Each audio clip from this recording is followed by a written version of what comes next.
पुणे जिल्ह्यात गेल्या 2 दिवसांपासून सुरू असलेल्या अवकाळी पावसामुळे शेती पिकाचं मोठ्या प्रमाणावर नुकसान झालं असून शेतकरी यामुळे हवालदिल झालेत। या पार्श्वभूमीवर उपमुख्यमंत्री सुनेत्रा पवार यांनी तातडीने पंचनामे करण्याचे निर्देश प्रशासनाला दिले आहेत।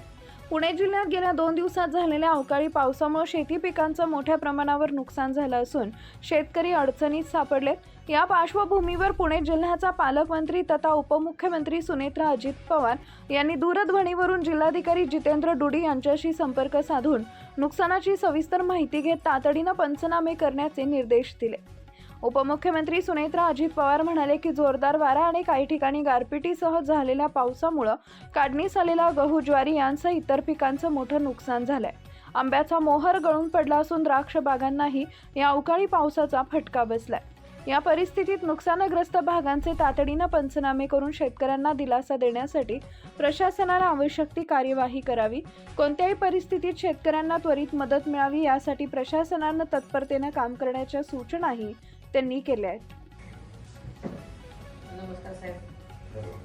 परवा मागच्या 2 दिवसामध्ये इथे खूप पाऊस झाला काही भागामध्ये आणि नुकतंच आता पिकाला गहू सुद्धा काढायला आला होता, ज्वारी काढायला आली होती आणि सगळं भुईसपाट झालेलं आहे। आंब्याचा मोहर गेला, द्राक्षाचं नुकसान झालंय, सगळीकडे प्रचंड आता काही ठिकाणी शेत म्हणजे अशी झोपलेली आहेत आणि शेतकऱ्यांचं खूप हाल झाले। तर आपल्याला त्याच्यावरती पंचनामा आणि लवकरात लवकर करून घ्यायला पाहिजे साहेब। बर हो हो इथं बारामतीत पण काही ठिकाणी झालंय साहेब।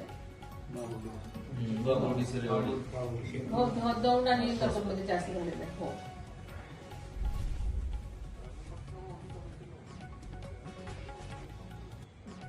प्लीज जरा असं, कारण शेतकऱ्यांचं बऱ्यापैकी नुकसान झालेलं आहे, म्हणजे त्या अत्यंत हवालदिल झाले सगळे। Okay thank you. प्लीज जरा लवकर बघा, कारण काय तर एक पंचनामे करून घेणं महत्वाचं आहे। कारण हो चालेल। Okay okay thank you so much. अशाच नवनवीन बातम्या पाहण्यासाठी बारामती वार्तापत्र चॅनलला लाईक करा, शेअर करा, सबस्क्राईब करा आणि बेल आयकॉन प्रेस करा।